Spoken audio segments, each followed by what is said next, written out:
I am going to click now outside of the design canvas. By doing that, I'm removing the selection and I will have access now to my project design settings. I can access the color, the text, the layout, and the CSS variables. In this video, we're going to focus on the text tab.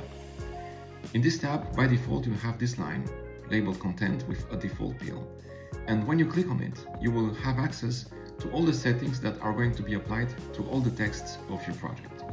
So I'm going to change from Open Sans to Meriwether, and I'm going to change my line height from 1.15 to 1.5.